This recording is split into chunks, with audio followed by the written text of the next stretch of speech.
mas maganda siguro malaman na ho natin, mabantayan po natin ano ho yung mga bagay natin ini-expect na maaari magtaas dahil nga po dito sa hirap po ng pagbiyahe ng mga produktong agrikultural. Executive Director ng Samang Industriya ng Agrikultura o SINAG, si Sir Jason Kainglet. Sir Jason, magandang umaga sa iyo. Kumusta ka na? Si Orly Trinidad dito. Good morning, sir. Good morning. Good morning po, Ka-Orly, at sa lahat po ng nanonood ng programa. Tulad ng inaasahan, tulad na kagawian, maraming salamat sa pagtanggap sa tawag namin napakaaga palagi at hindi ka tumatagi. mukhang pangumaga ka talaga. Sir Jason, kumusta po itong supply na nakikita? Ini-expect ko natin. Matindi ho kasi nakita nating mga video sa mga lugar. Karamihan po naman ito yung mga sakahan, taniman na mga gulay. Ano bang ating ini-expect pag hupa nito at this coming week sa mga presyo ng mga bilihin po natin sa palengke? Sana po wala namang pagtaas dahil sabi nyo nga yung mga sakahan natin. Karamihan po kasi ng sakahan natin ay nasa paghahanda pa lang ng pagtataniman. No? Naka-ani na. So ibig sabihin na-ani na ho yung mga kinakailangan Opo, natin. naka-ani na. Yung mga nakapagtanim, medyo bago pa lang naman. Kung sakasakaling ma-damage, madali pa siyang palitan. Mahabulin. Opo, kaya dapat kung sa presyohan, wala po tayo inaasahang pagtaas. Yung sa mga gulay, chine-check pa po natin sa mga field, pero mostly ang report talaga sa atin, may mga tinamaang mga sakahan po, mainly rice and corn lands po. Of course, yung pang mga highland vegetables, nakikita ko ito, yung repolyo, carrots, at yung mga malimit natin makita sa chapsuy. Pagtaas ito, panagkataon. Yun po ang usually po nangyayari dahil nga hirap sa pagbiyahe, lalo na yung biyahe lang naman yan, mga biyahe lang naman yan. Dahil sabi nyo nga, naani na ho yung karamihan po dyan. Tama po, kahit yung gulay natin mga nakaani, yun lamang talaga medyo mahirap sa logistics.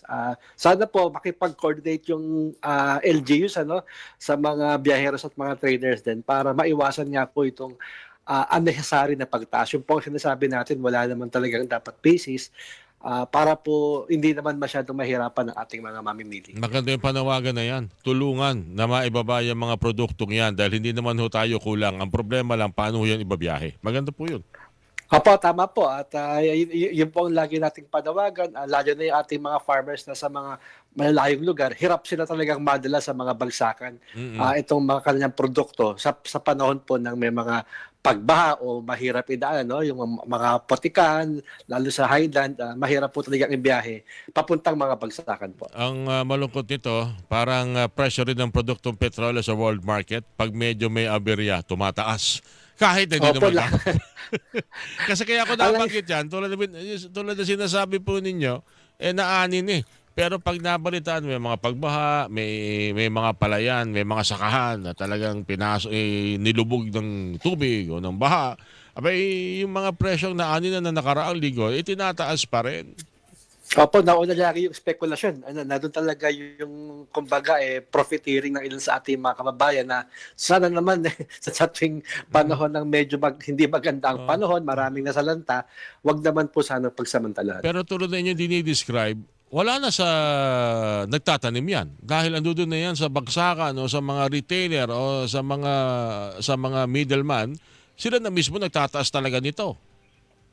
Tama po, karaniwan nangyayari, nababarat pa yung farmers natin, lalo na kung naipon yung mga produkto. Mas lalo silang mababarat kasi sasabihin ng trader, ang dami-dami ngayon, mahirapan kaming bilhin lahat yan, ibigay niyo sa mas murang halaga. Ganun po yung nagiging kalakaran kapag may mga natural disaster po.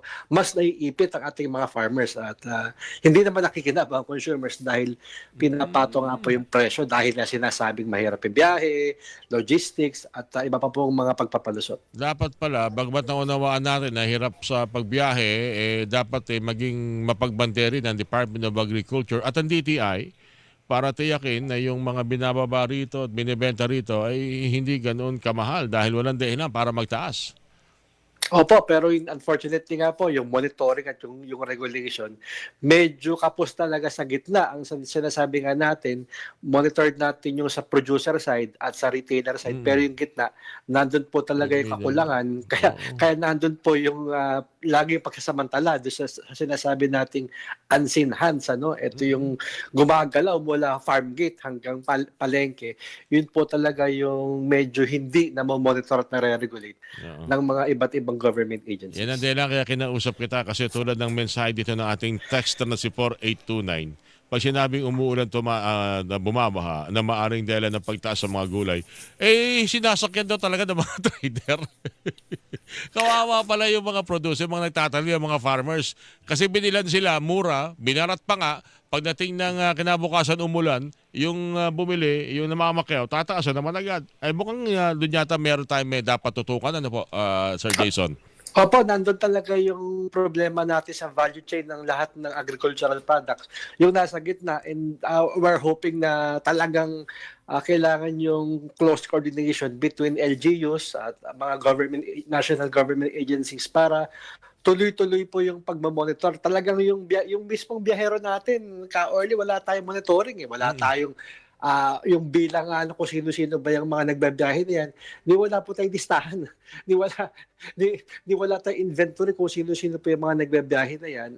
Kaya ang laging napupuna, yung producer at yung binabagsakan ng mga retailer. Yun po talaga yung medyo hindi magandang sitwasyon sa ngayon. Ang pinapangambahan ko dito, yung presyo ng baboy na hindi na bumababa ng ilang buwan na. Baka magtaas pa ito, sabihin din dahil umulan, maraming binahang baboy.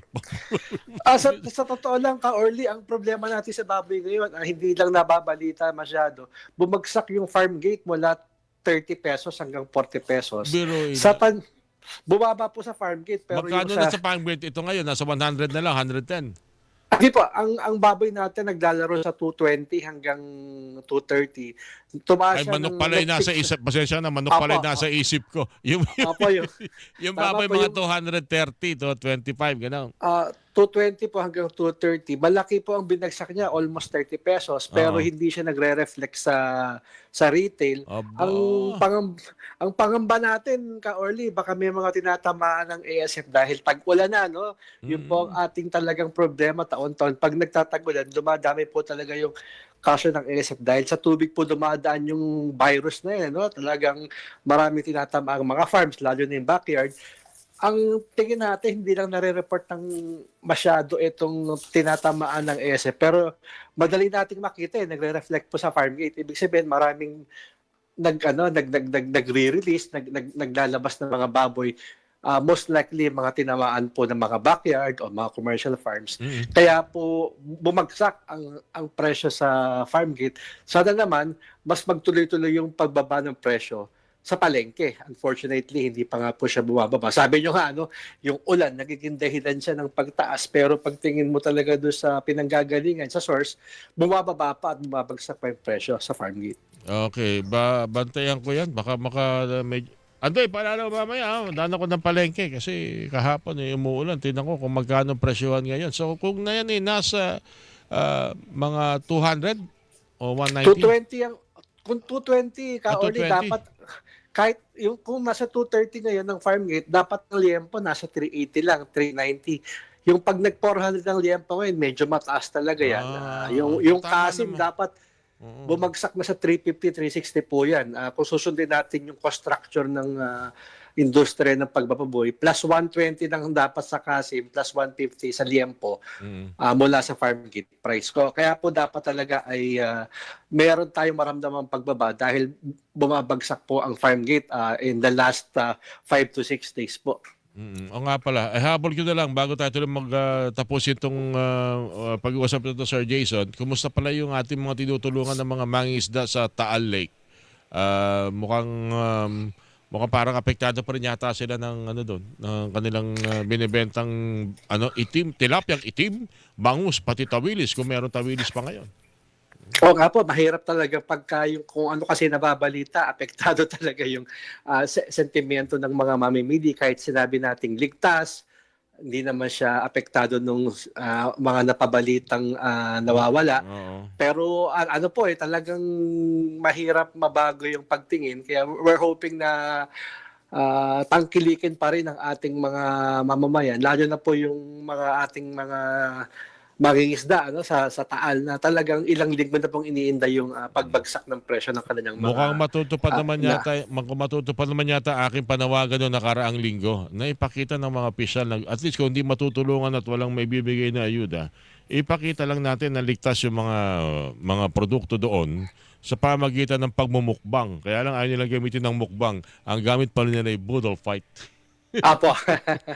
Pagbubudol Matagal na fight rin yata. nating Pagbubudol fight yata sila this coming week. Okay na rin ho yun para makita at maipaliwanag natin na walang dapat pangambahan dyan sa mga ibinibenta ng mga mangingisda dyan sa Taal Lake. Opo, para maibalik yung tiwala ng tao. Talagang ligtas naman at sana wag magtuloy-tuloy yung apekto sa ating mga maliliit na mga mangingisda. Alright, Sir Jason, maraming salamat. Magkabalitan ulit tayo sa darating ng mga araw kung ano magiging presyuhan.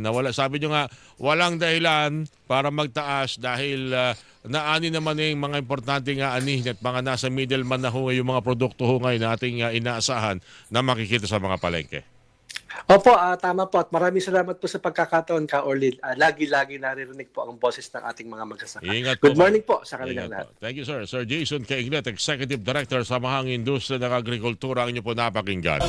6:30. Hilingan, walang pinop